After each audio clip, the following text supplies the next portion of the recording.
Nós já falamos tanto sobre o pastor Domingo aqui nessa igreja.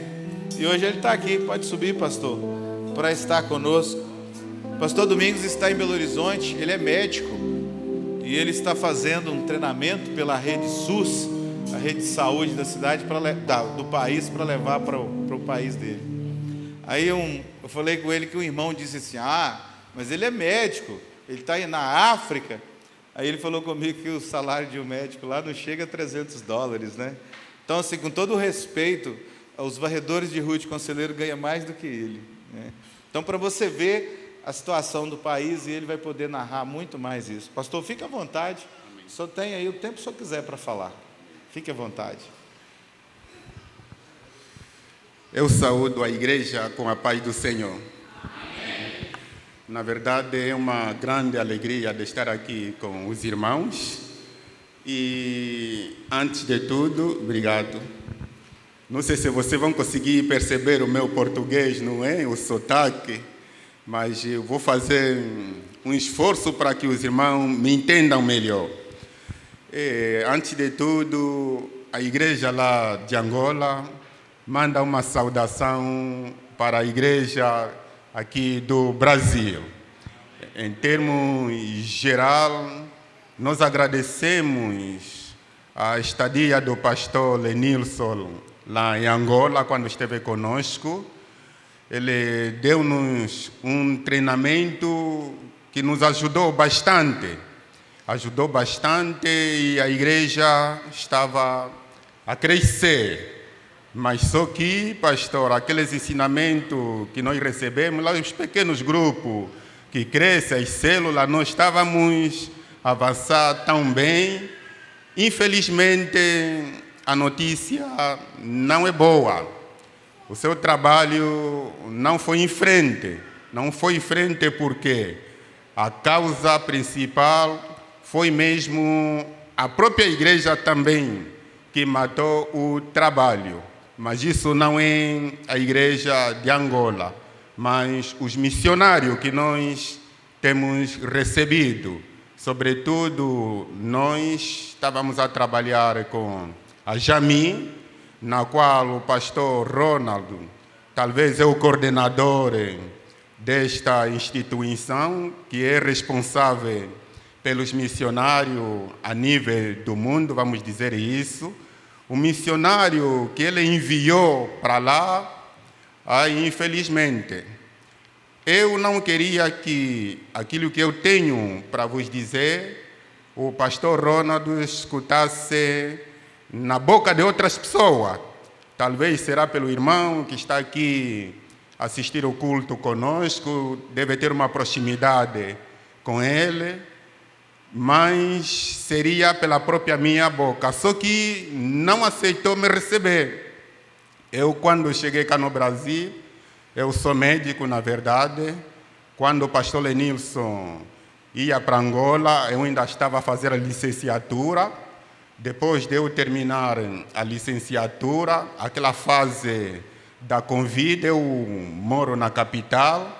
Aí houve necessidade de distribuir os quadros para as províncias. Nós chamamos província, talvez aqui chamam estado, lá do interior. Havia uma carência e fomos para lá. Fiquei lá durante 8 meses, ou 1 ano que durou aquela crise da Covid. Agora vou totalizar 5 anos. Depois do trabalho que nós fizemos lá, então o governo viu o trabalho que fizemos na área de saúde, com aquela dificuldade. Só para ter ideia, no estado onde que eu estou, para a capital, agora que a estrada melhorou um pouco, faz-se 17 horas de viagem. Mas antes fazíamos 7 dias de carro. Era muita dificuldade, aquele povo passando mal. Nós tínhamos que usar o recurso próprio, natural, que o povo lá tem, é mais agricultura e pesca, para que revertesse ao seu favor, para tentar equilibrar a saúde daquela população. Para ter ideia, eu cheguei cá no Brasil no Sul, vejo que o Sul está mais organizado que o nosso sistema de saúde, porque no meu país, você chega no hospital, você está passando mal, aí sim, naquele momento você tem os remédios na hora, mas depois de estabilizar o quadro, é te dar uma receita, você tem que conseguir o remédio na farmácia privada.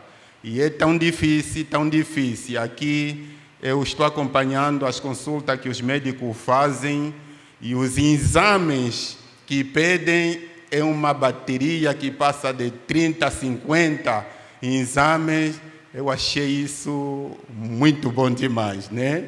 Mas o povo ainda reclama que isso não chega, tem que ser, mas eu vejo, oh, meu Deus, o que esse povo está precisando? Porque eu sei o que se passa no meu país. Eu estou num hospital grande, de um porte grande, aqui talvez chama UPA, não é? Você está lá presente, o único exame que você vai ter o direito é um exame rápido de malária. Aquele exame vai te disponibilizar. Depois disso, você não tem mais outros exames. Tem que fazer lá no privado. Então, você, médico, é obrigado a trabalhar com a clínica, aquilo que o paciente vai apresentando. Você tem que ter uma boa destreza, porque senão você não consegue salvar ninguém. Mas, graças a Deus, Deus tem estado conosco, tem nos dado sabedoria, conhecimento, e muita gente se salva. Se bem que também muita gente vai mesmo morrendo. Não esquecendo que eu ia dizer sobre o trabalho da igreja lá, eu não vou falar tudo, talvez em particular vou falar com o pastor Lenício, explicar o que se passou. A nossa igreja lá, eu não vou dizer que a igreja dividiu, não.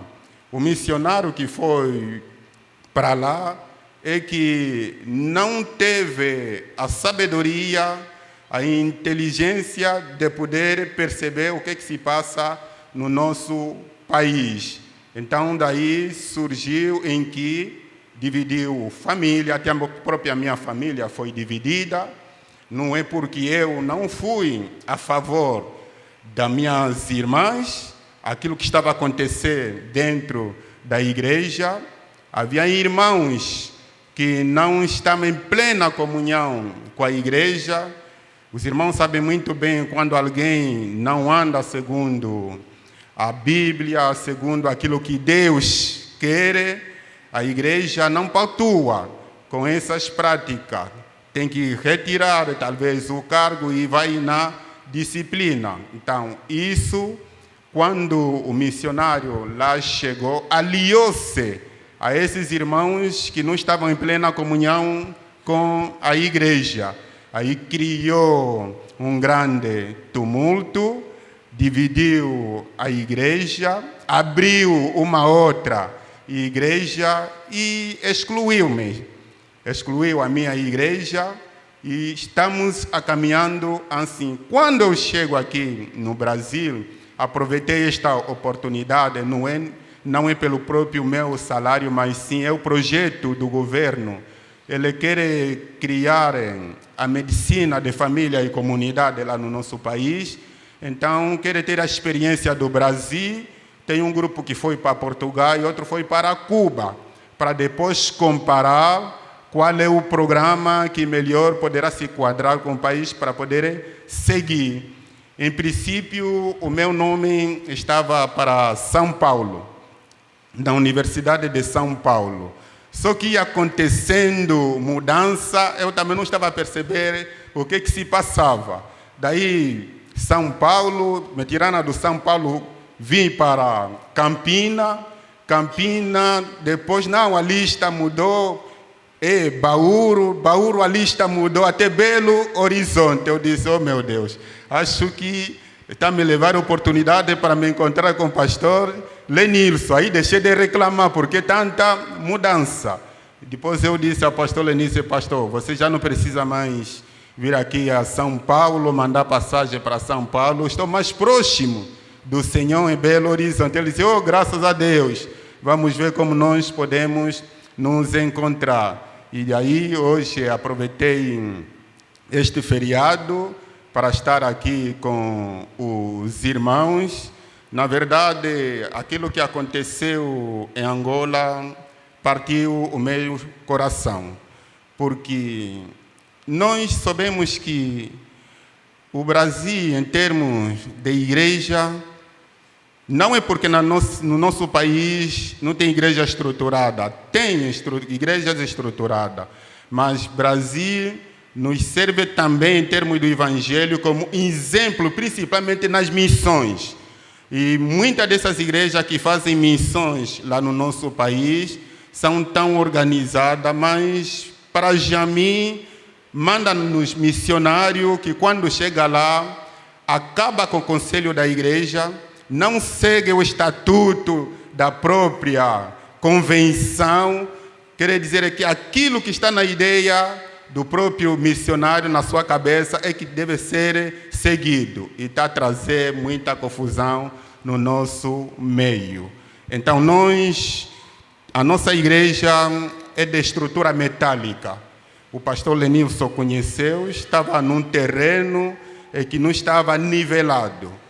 Nós começamos a contribuir o dinheiro para fazer tijolo, aqui chamam tijolo, nós chamamos bloco, não é de cimento. Quando eu fiz o programa com a carência da saúde que está lá em Angola, porque quando você compara a saúde pela parte do governo e a saúde com algumas igrejas que têm projetos para a comunidade, o atendimento é muito diferente. Então, eu tinha pensado, fiz um projeto, cujo esse mesmo projeto, o pastor Lenilson nos ajudou, como deveria ser estruturado, deu-nos a planta, está lá. O que aconteceu? Nós começamos a seguir. Fiz os bolsos, mandei para a Jami aprovou, viu que era um bom projeto e a partir daquela data começou a enviar lá um missionário. O primeiro missionário foi o Anderson, não sei se conheceram. Depois o segundo é o Salvador, que agora se encontra lá, que estragou o trabalho. Então nós começamos a construir. O que aconteceu? Começamos a estruturar a igreja. Na verdade, a Jami apoiou, começou a seguir a obra, e com o projeto da formação que recebemos no pastor Lenilson, começamos a abrir outras frentes das células.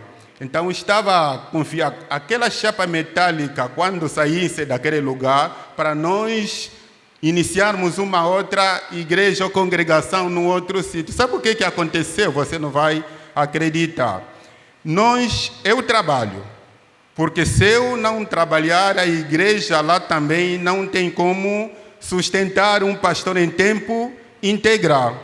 Porque até nós, os pastores que temos também fazer um esforço daquele pouco que nós ganhamos, contribuir para a igreja, para que a obra não pare.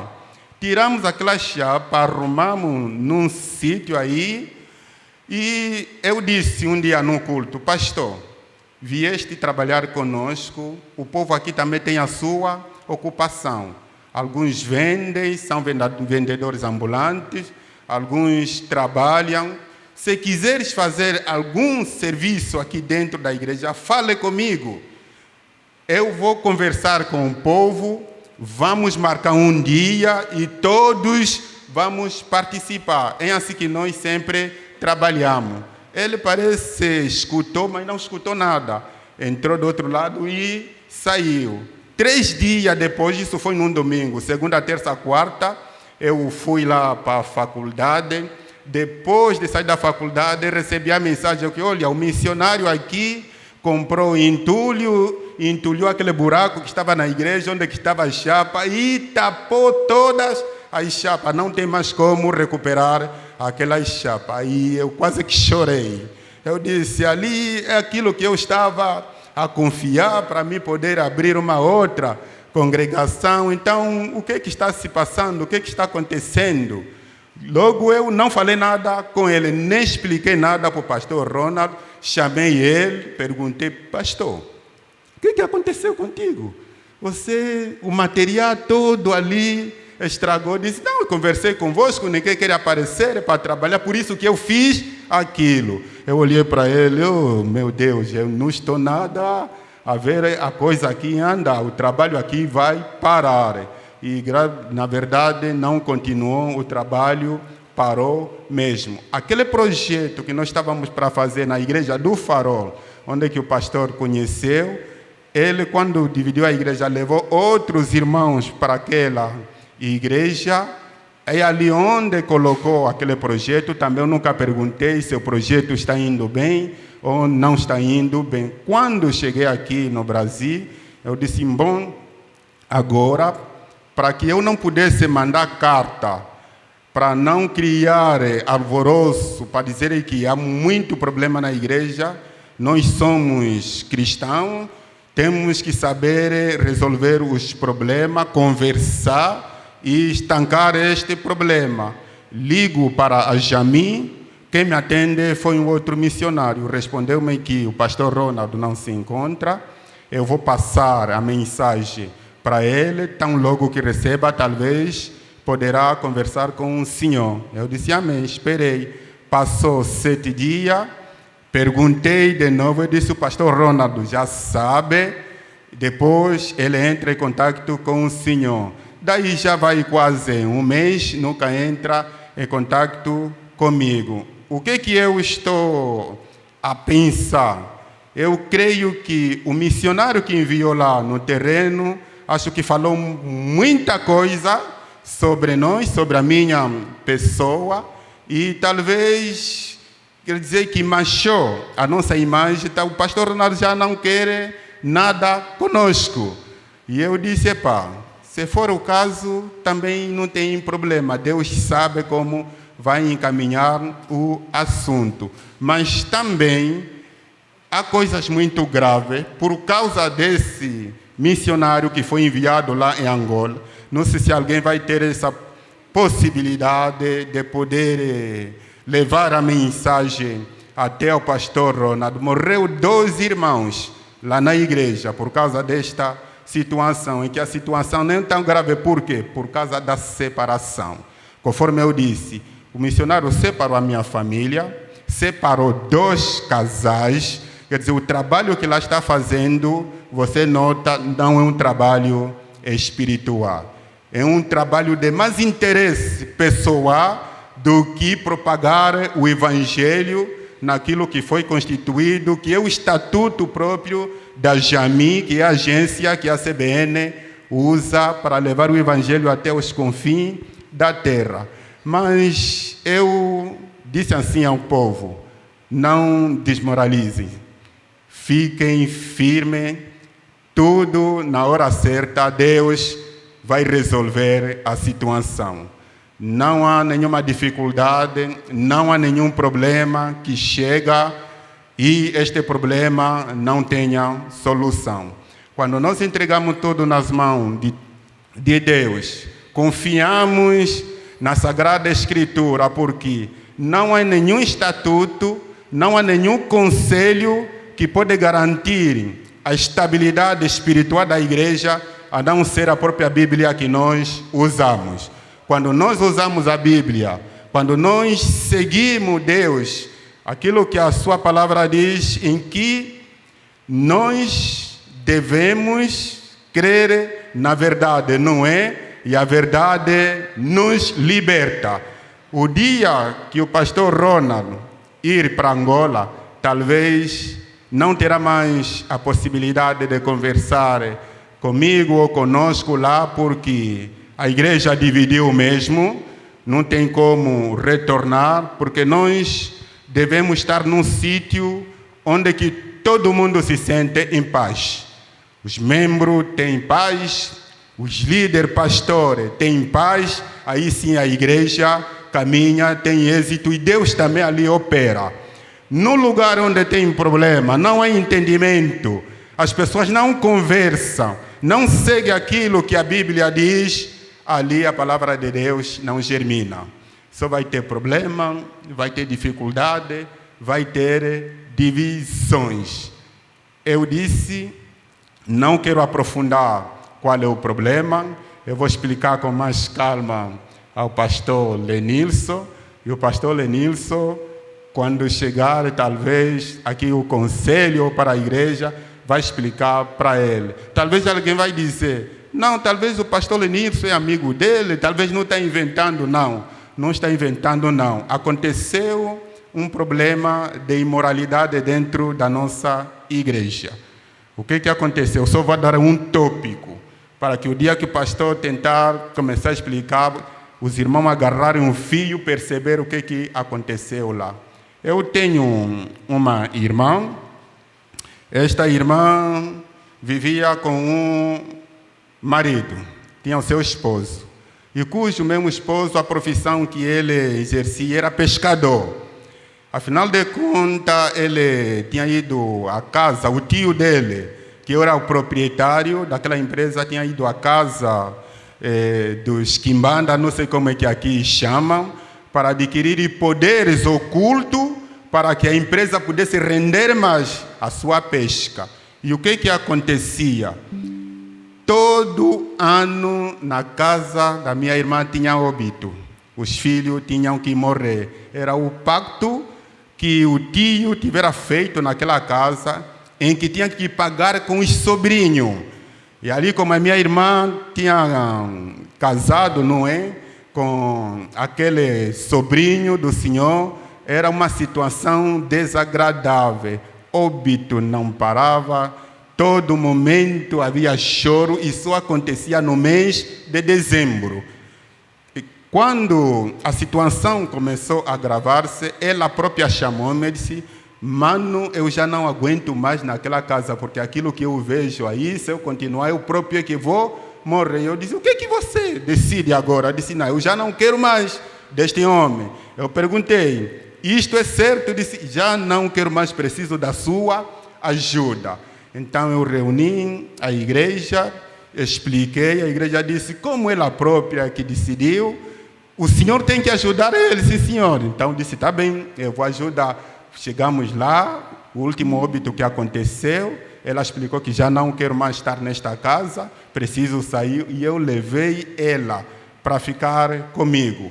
Viveu comigo durante um tempo e eu comecei a ensiná-lo a análises clínicas. O primeiro meu curso foi de enfermagem, o curso básico. Depois fiz o médio em análises clínicas, quer dizer, aqui se chama patologia clínica. Daí tinha um pequeno consultório onde que eu ajudava as pessoas para poderem ser consultadas. Eu coloquei ela para começar a aprender. Daí ia aprendendo, melhorou a situação dos óbitos, ficou só com 3 filhos. Aí estabilizou-se a sua saúde, foi ficando na melhor. Tinha um irmão que já era casado. Quando viu que ela agora já estava boa, estava estabilizada, interessou-se a minha irmã. Agora a situação é ali onde que inicia o conflito. Começaram a namorar, eu não sabia, alguém soprou-me e disse, olha, pastor, tem ali um irmão, já tem a sua esposa, e ainda quer mais a irmã Jamba, ela chamava-se Jamba. Eu disse, isso não pode acontecer, isso não é normal. Chamei, conversei com eles, negaram, não aceitaram. Eu disse, tá bem, nós não podemos forçar, vamos caminhando. Depois de 2 meses, o próprio moço que veio ter comigo, o pastor, o primeiro dia me chamaste, eu neguei, mas agora quero dizer mesmo que eu preciso mesmo ficar com a irmã, porque já não dá para ficar com aquela mulher. Eu disse, não é possível. Você tem filho com aquela mulher. Não podes abandonar a tua esposa e pegar outra mulher na mesma igreja e eu, como pastor, aceitar isso. A partir deste momento, não vai dar. Reuni com a igreja, reprovaram, mas o irmão não ficou satisfeito. Ali começou a criar intriga. Estes grupos são 2 irmãos que o missionário pegou, não estavam contentes com a minha posição, preferiram criar uma outra igreja. Então, talvez já tem um ponto que o pastor pode vir pegar para poder avançar. A partir daquele momento, ali todo o trabalho começou a ir abaixo. Quando eu fui para o estado onde eu estou a trabalhar, eu disse assim: o governo me transferiu para um outro estado, vou sair da capital. Pastor José, o pastor Lenilson conhece, está aqui a igreja, como presidente da nossa convenção aqui, cuide da igreja, porque eu não estarei aqui presente. Deixei a igreja com o missionário Salvador, deixei a igreja com o pastor José. Foi ali que tudo aproveitou, dividiram a igreja. O pastor Zé levou uma parte, o missionário também levou uma parte, em que chegou um ponto a igreja congregar com 5 pessoas. Tudo acabou. Depois daquela fase da Covid passar, retornei para a capital e encontrei esta situação. Disse aos irmãos: não se preocupem, a igreja avança com a mão de Deus. 2, 3, 4, 5 pessoas, desde que entreguem o coração a Deus, o propósito a Deus, Deus vai saber como trabalhar conosco. Comecei a orientar a igreja, comecei a trabalhar com a igreja. Graças a Deus agora estamos a crescer, já estamos em torno nos cultos de domingo, presença de 60, 70, 40, 50, a igreja vai crescendo outra vez. Então, esta situação que eu queria explicar no pastor Ronald, o que está acontecendo lá, mas não foi dado ouvido, eu também não posso forçar. Não sei qual é o plano que Deus tem, o projeto que Ele tem com a igreja, só orando para que nós possamos receber a resposta. Não tem muita coisa a dizer aqui aos irmãos, o resto talvez vamos interagindo, mas na verdade o povo recomendou-me em que pastor Lenilson, dentro das suas possibilidades, continuasse a ensinar, porque agora nós temos novos membros que precisam de capacitação, treinamento, para que aquela ideia que nós temos de abrir outras frentes não morra, continue, a igreja cresça e o povo angolano seja evangelizado. Este é o recado que eu tenho para dar para a igreja. Que Deus continue a abençoar o vosso trabalho, continue a abençoar o pastor, os líderes da igreja aqui, os membros vão caminhando com a paz, que o Senhor Jesus Cristo esteja convosco até a sua vinda. Em nome de Jesus. Amém.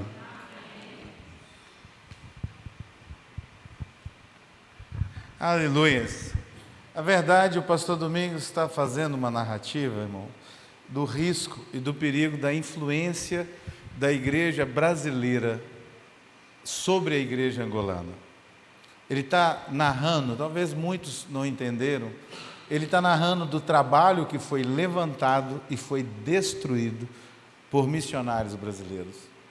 E foi uma coisa que eu avisei, uma coisa que eu falei na época com a igreja, e liderança sem experiência, sem visão transcultural. A igreja brasileira está fazendo isso lá, não é só com o pastor ou com os pastores que representavam batistas nacionais, mas estão fazendo isso com a igreja do Senhor lá. Olha o tamanho do problema que um missionário foi para lá e está causando. Há poucos dias nós discutimos esse assunto aqui no EBD.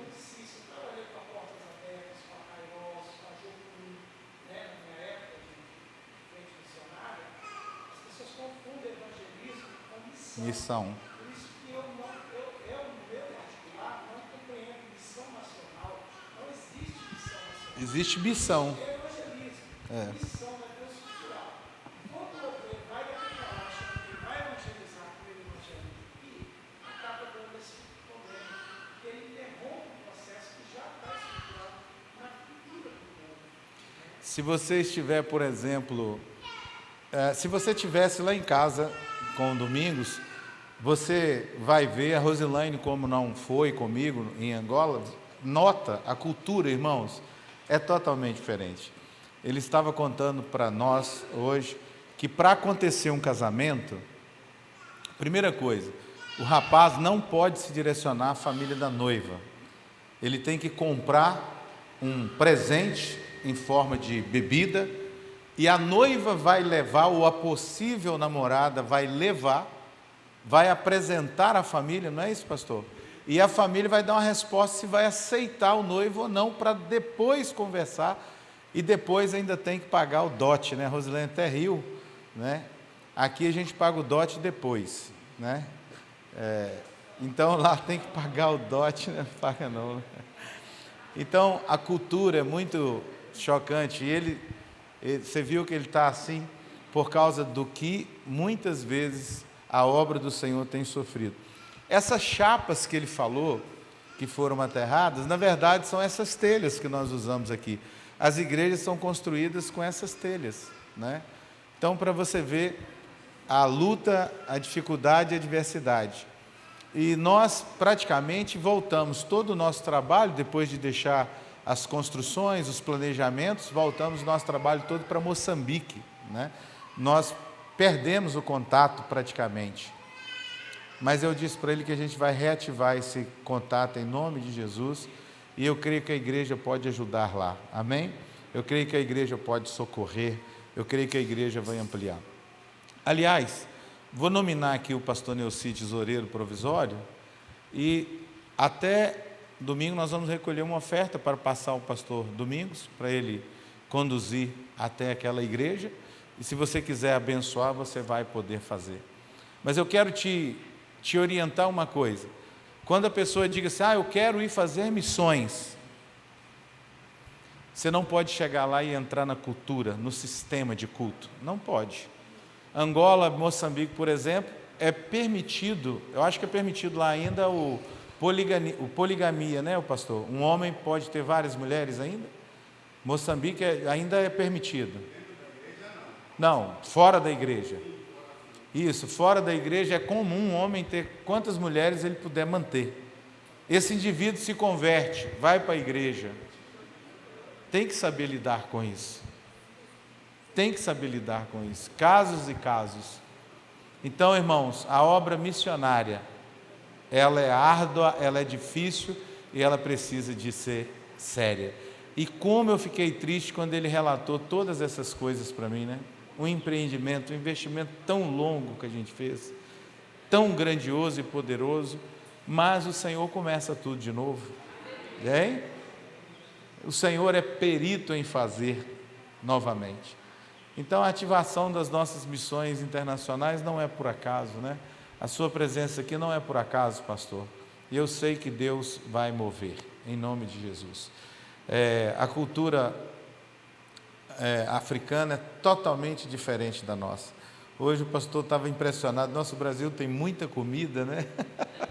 Ficou impressionado tanto de comida que nós temos, gente, no supermercado. É tão fácil, né? Todo mundo tem acesso. E lá não é assim. Não é assim. Então os choques culturais vai tendo dioturnamente.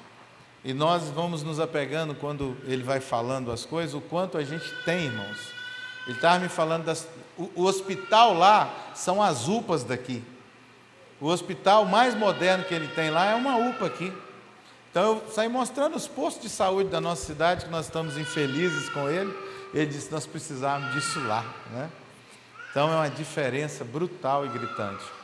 Mas nós podemos orar e ajudar naquilo que Deus colocar em nossas mãos, amém? E uma coisa que ele mostrou, e eu até comentei isso com a igreja, é que uma agência missionária despreparada, ela causa mais dano do que melhoria. Esse é um caso, mas tem centenas de outros. Pessoas despreparadas. Porque pega a pessoa no laço, forma ela em 6 meses e manda para dentro do nada. Paraguai, quando vocês foram. E uma coisa é o seguinte: é você estar no seu país. Outra coisa é você estar no país do outro. Vamos colocar de pé, vamos orar.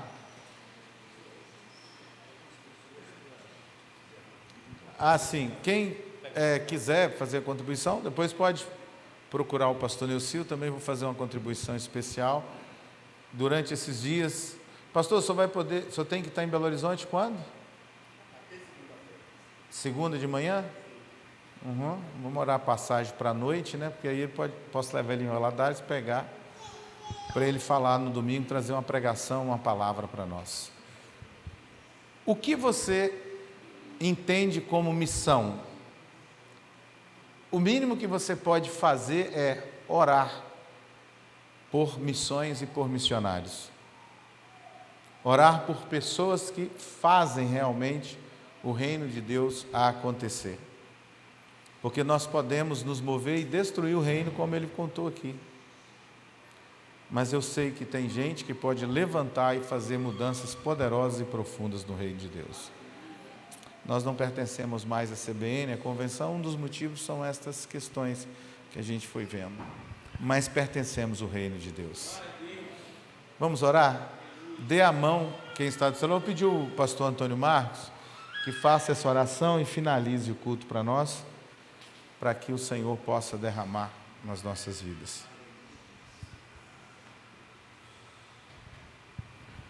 Pai do Senhor, irmãos, amém? Senhor, nós queremos te louvar nessa noite, nós te agradecemos pela vida da tua igreja, não só aqui em Conselheiro Pena, Senhor, mas em toda a face desta terra, onde o Senhor tem levantado, Senhor, homens e mulheres valorosos, que entregam as suas vidas literalmente, à frente desse trabalho, Senhor, com o intuito de ver o Senhor restaurar almas para o teu reino. Senhor, que o Senhor dê força e graça a esses irmãos que estão na vanguarda, Senhor, desse grande trabalho. Que o Senhor os sustente em tudo, Senhor, no seu psicológico, no seu emocional, espiritual, financeiro, também na sua família, no seu matrimônio. Que o Senhor segure na mão dos teus filhos, que o Senhor lhes dê graça, lhe dê força, lhe dê ânimo e estratégia, Senhor, para que possam caminhar sempre além, e não desistam do chamado, não abram mão do plano do Senhor para as suas vidas, os seus projetos maravilhosos. Deus, levanta a tua igreja, levanta o teu povo como mantenedores dessa obra, aqueles, Pai, que não podem ir, que possam contribuir, que possam orar, que possam de alguma maneira, Senhor, se levantar para ajudar aqueles que estão fazendo. Pai querido, então mova os nossos corações, que o Senhor nos sustenha nas tuas mãos, e que o Senhor venha corroborar os teus filhos, que o Senhor venha revestir a tua igreja, que o Senhor venha transformar corações e abrir portas, Senhor, levantando pessoas a cada dia para essa obra tão grande sobre a face dessa terra. Ó Pai, nós ministramos a tua bênção sobre a tua igreja ali em Angola, em Luanda e em todas as províncias, em todas aquelas regiões, para que os demônios caiam por terra, que as cadeias se quebrem, que as portas se abram e que o teu evangelho possa ser expandido, Senhor, e alcançar almas para a glória do teu reino. Nós abençoamos a tua igreja e assim nós oramos confiando na vitória, no poderoso nome de Jesus Cristo, amém. Que o grande e poderoso amor de Deus, a infinita graça do Senhor Jesus Cristo e a comunhão do Espírito Santo permaneça conosco agora e sempre. Todos digam amém. Que Deus te abençoe em nome de Jesus.